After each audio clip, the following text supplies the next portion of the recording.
Hello and welcome to an NCAA tournament edition of Grizz Vision here on OUGrizzlies.com. We're here with head coach NickO'Shea of the Oakland women's soccer team as your team is practicing here in Tallahassee, Florida for the second round match against Texas A&M. Coach, just talk a little bit about the trip so far. Yeah, we flew in Wednesday, and we had to take two different flights to get into here, but we all made it safe. It was, and now we're here today. It's the evening time, so nice field. We just got here, getting our first look at it. It's a great complex, good surface. So players are a bit excited right now, practicing under the lights. So anxious and looking forward to it. So, Coach, your team obviously made some big ripples nationally by being the only team to beat a nationally seeded team in the opening round of the tournament. How has that impacted the team? Obviously, you've had players get a lot of interview requests, things like that. Do you think that's a good thing overall?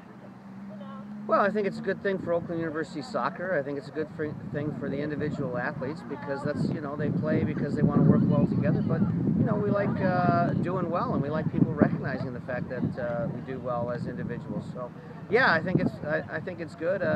We've been so busy there, catching up on their classes and traveling and stuff like that. We really haven't even had a chance to talk to them all about everything that's been going on with them. So, we're preparing for the next match and stuff like that. But yeah, I think it's good for Oakland University soccer overall.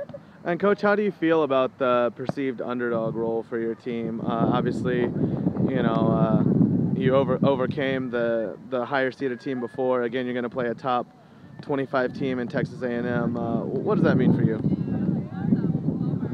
Well, being the underdog is just what it is. I mean, everybody knows, and we're going to try. Some people think you try harder if you are, but everybody just tries their hardest, and I'm sure A&M's going to be out here trying their hardest. And when you get to this point, you've done something good to get here, and yeah, there's higher seeded teams, but hopefully, we'll work just as hard as we've been working and see if we can pull off another upset.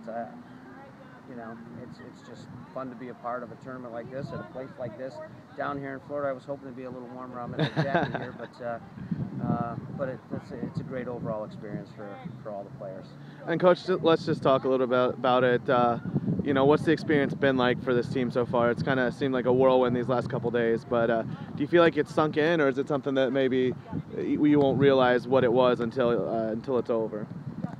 Yeah, I think that they're not too sure because we jumped right from that. I mean, the experience of winning that game was such a high for all the players that by the time they relaxed, we took 2 days off, and by the time we got back together and it was time to start going. So we really haven't sat back and just talked about it or anything. So yeah, this is definitely a memory that these players are going to be able to share the rest of their lives, and stories that we'll be able to tell years from now and talk about and reminisce about. So it's a good thing for sure. Right, Coach. And just a final question here. Just talk a little bit about what you expect tomorrow when your team does face Texas A&M. Well, they're a very good team. They're a big team. Play good soccer and very dangerous. Scored a lot of goals this year and have conceded very few. I think they're sixth in the country in goals allowed. It's going to be a challenge. It doesn't matter who you play this time. The teams that are left are good teams, and it's going to be a challenge, and it'll be a tough game, and we're just going to do our best. All right, Coach. Well, we certainly wish you the best of luck and are rooting for the season to continue at least another game. Thank you.